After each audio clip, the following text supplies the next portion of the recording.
Hey, welcome to my first Market Watch. I feel like there's been a lot of FOMO lately, and things have been going for pretty high prices. We're going to use this time to talk about everything from promo cards to the price of displays and even unique cards.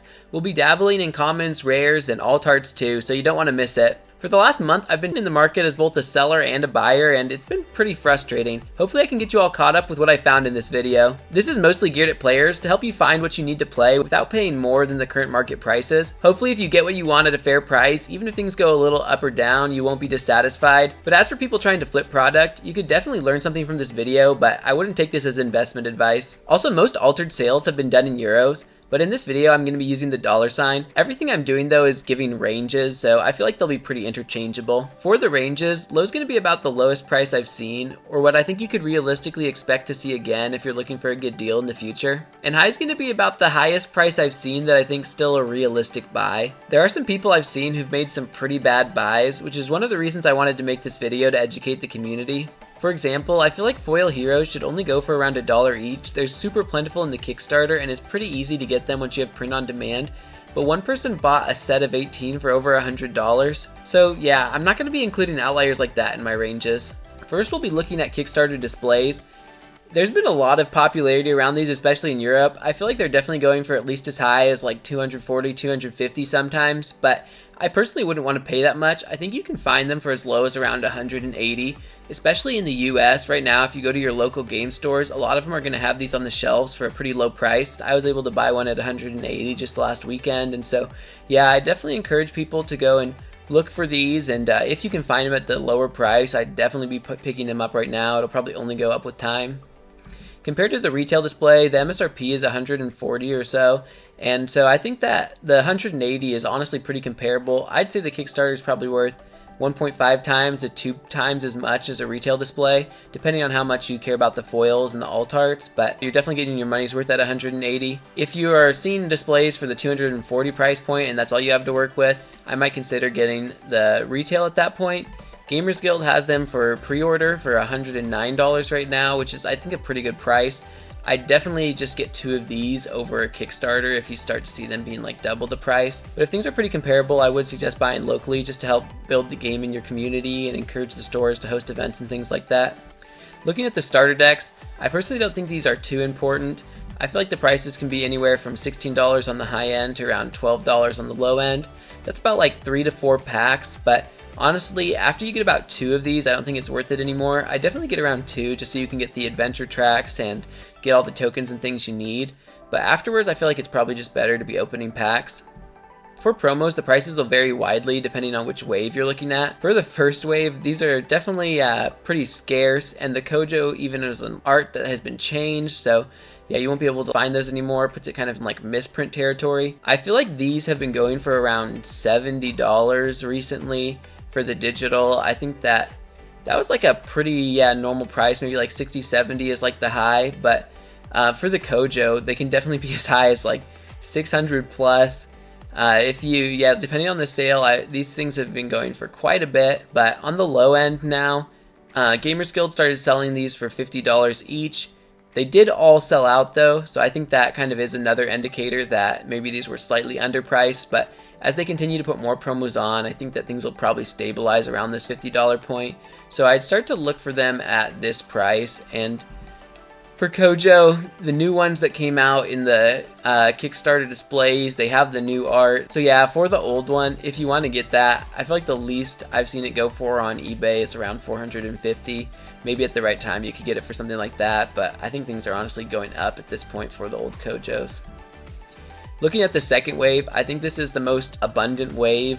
With the recent rounds of roadshows, pretty much everyone has these.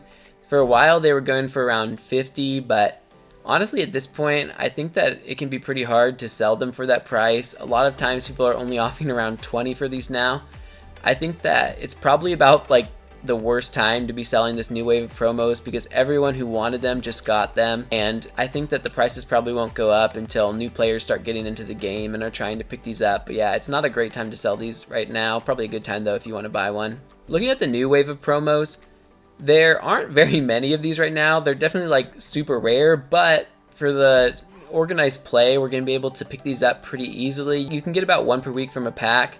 I'd say that $50 is a pretty fair high end. People might charge more right now because they're pretty rare at this point, but because they'll be becoming more common soon, I wouldn't want to pay much more than this. I think I'd just wait until prices drop, and Gamers Guild is putting them online for this price, so I think that's a pretty fair high end.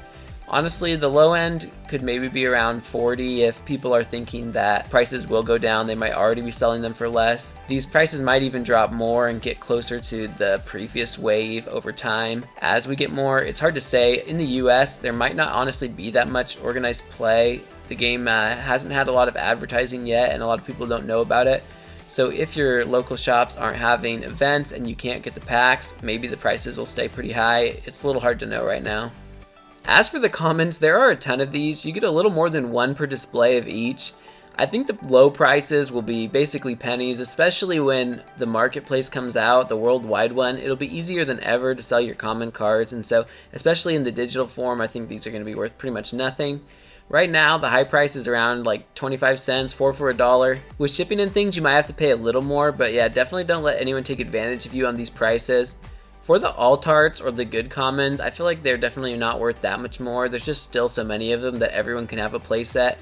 Maybe for the alt-arts and things, the high will be around $1, maybe even a little more if they get really scarce in the future, but at this point you should still be able to get alt-arts even for the same price, almost around like 25 cents. For the rare cards, they're worth a little bit more, but you're still getting like 3 to 5 per pack in the Kickstarter. The low price I'd say is around like 50 cents and the high is around $2 just for like an average one. Oftentimes you can probably get the digital of these in bulk for around $1 a piece, so I wouldn't try to pay too much for these. For the really good rares, they can be in high demand, and for some of the alt-arts, I think these could be worth up to around like $5. Some people might charge a little more, but if you're patient, you can probably get these even for like $1 or $2 from somebody who doesn't care that much. So yeah, don't pay too much for these either. Now it's time for the unique cards. Here the spread's going to be a lot bigger. We'll break them up into 4 categories, from bad to okay to good to great. Starting with the bad ones, these are worse than the commons and rares. You're probably just picking them up so that you can complete like your collection if you're a collector and you want to have one of each art or something. But yeah, let's look at this one for an example. Here this Hydrocana has the same cost from hand and reserve. It's a 1/4/4 when played from hand. The other one, while it has 0, since it gets 4 boost, it'll be a 4/4/4, which means the stats are better.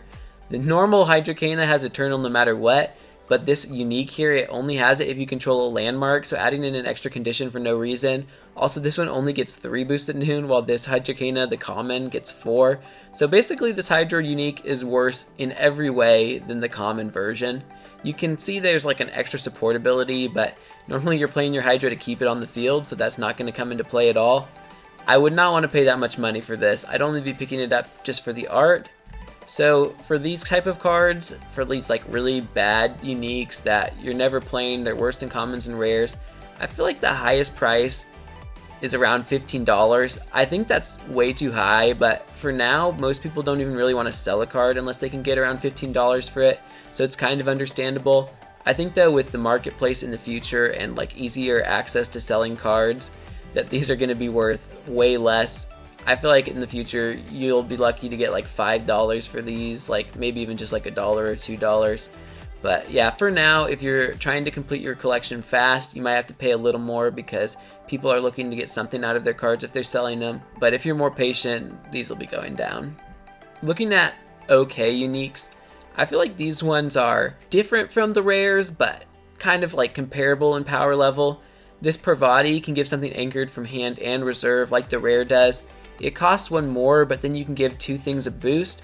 I feel like that has kind of good synergy with the fact you're anchoring something, because the thing that you anchor, it'll have that boost for 2 days to get extra value out of it. And while there is the setback here that you have to put a card from hand in reserve to anchor something, that could have synergy if you're playing this and ran with something like Copelia, or you could even put like a Muna Druid or Muna Caregiver in the reserve to anchor something else. So I feel like this card is not amazing, but it's okay. Like the rating says, I feel like this card's fine. If you have it, you might run it in your deck. So these cards I feel like will go for around a low of $15.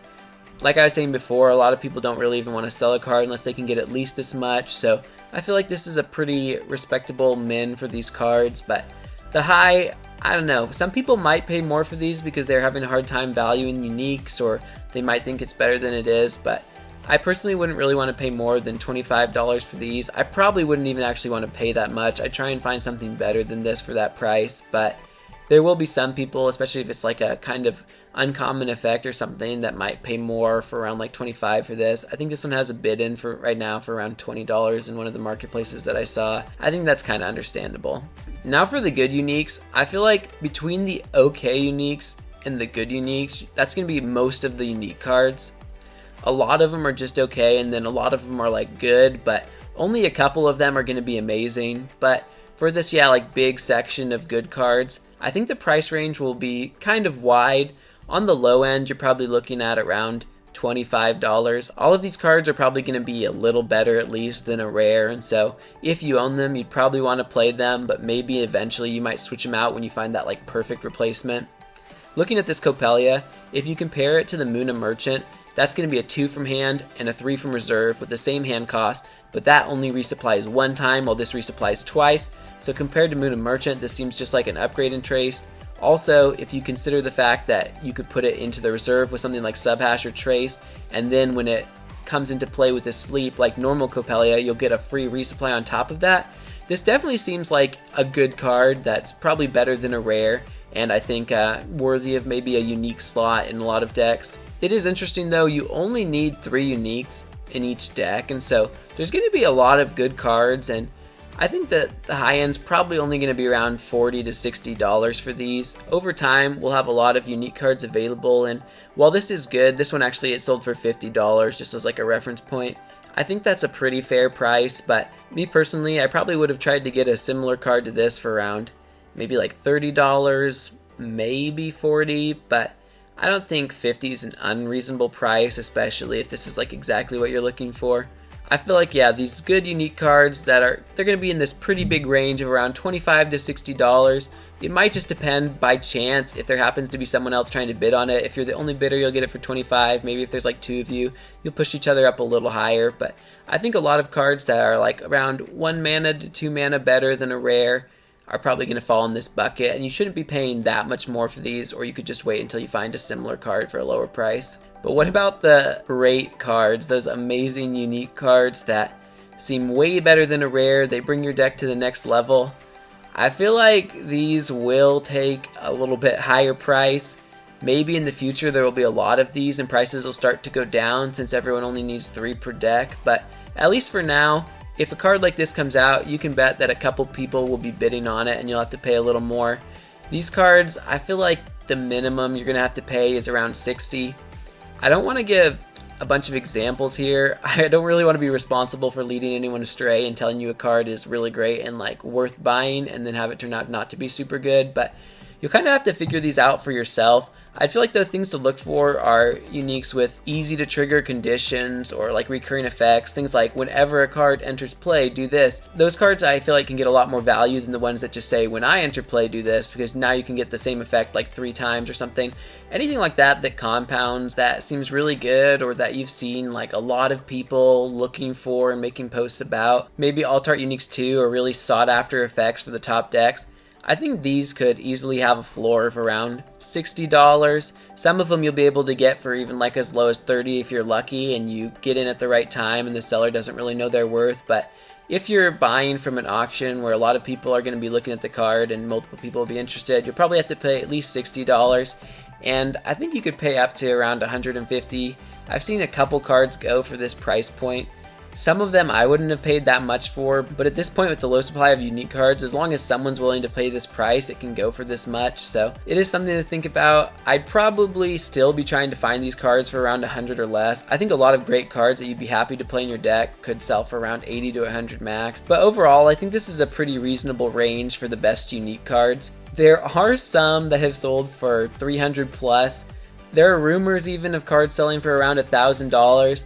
These are definitely rare. It's like 1 in 1,000 uniques that are going for a price like this, but I guess some do exist. I'd be pretty hard pressed though to buy anything at this price right now. It's going to be tricky to know what the real prices of uniques will be until the marketplace is around and everyone can just easily throw their cards on there to get rid of them digitally. Unless you're going to a major tournament soon and you know that one of these cards fits perfectly into the deck you're playing, I'd probably wait to get something like this. It'd be pretty unfortunate if you don't go to any major events during this expansion, and then when future expansions come out, the deck that you bought this for isn't good anymore, and you realize you're not going to be able to resell a card at this price. But people are buying things at this price, so I'll include it as the high end for the range. Now let's just go over a couple other rules that it'd be good to know as you're buying cards. If something's an alternate art for a unique, it's probably going to add about $30 to the price of what we've talked about before. So even like the bad uniques, if they're an alternate art, they're going to be going for a little more, and if they have a good effect, you could expect to pay quite a bit for some of them. Getting the physical cards is something that's interesting too. People have been charging some pretty high prices, especially Gamers Guild. They were originally charging the same price for digital and physical copies of cards. A couple days later, they realized there was no demand and they slashed their physical prices in half. I think that physical prices will keep going down. For now, without print on demand, physical cards do have some value, but in a couple of months, they'll only be worth $1 each because you'll just be able to print anything you want. The alternate art cards are worth a little more because you can only print them once per year, but especially for anything that's not an alternate art, if you're only planning to play online, or you're okay waiting a couple of months before you get the physical copy of your card, I wouldn't pay that much for physical at all.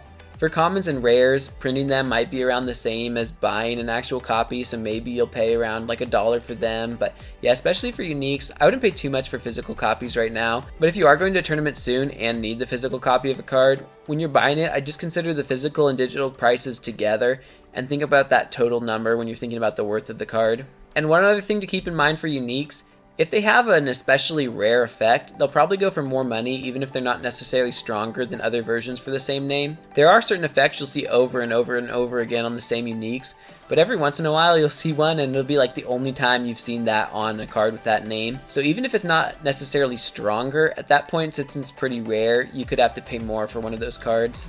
Now before you go, I just want to get a little bit of advice here at the end. It's been pretty frustrating for me as a buyer and a seller, and so I feel like if you're ever making a purchase or a sale and it's about $5 like less than you wanted to sell it for, or $5 more than you wanted to pay, maybe you should just buy it. In Altered, with cards that are literally unique, you might not see an effect like that again soon, and so if it's pretty close to what you're willing to pay, try not to get too caught up by little price differences. Maybe the next time you see that card, it'll be costing like $10 more than you wanted, and so yeah, if it's close enough, I'd just say go for it. Also, let's be real here, the game's not even out yet. A lot of us don't have a ton of experience playing the game yet, so if you aren't super confident on your ability to rate the power of a card, I wouldn't ever really get out of that $20 to $30 range. Just in case there's a card you think is really good and it turns out not to be, as long as you're staying in this range or below it, you probably won't overpay too much for any cards, even if you do make a bad judgment. And remember, this isn't investment advice, just do what makes sense for you and accept the risks. You don't need the best unique cards to be able to win the game. With a lot of them, you'll be able to have a fine deck and enjoy playing. So be patient, and if you see something good, go for the purchase. But otherwise, if you're on the hunt, good deals will come to you with time. And try and buy locally where you can. A lot of game stores are going to be looking at their sales to see if they should host events and gauge interest. So if you can buy any Kickstarter displays or retail displays locally, it'll definitely help your game stores to want to have events for you where you can go get more prizes and things in the future. But if that's not an option, look at buying through Gamers Guild. I'll have my link again in the description. At this point, I'd recommend getting the pre-orders for the retail displays. They'll be here pretty soon, and for $109, I think that's a pretty good deal. I hope this video helped. If there's any market-related things that I didn't cover, make sure to let me know in the comments, and I can try and include them in a future video. If you've had a different experience buying or selling, let me know in the comments, and share your tips too. And good luck trading. I hope you find what you're looking for. Thanks for watching.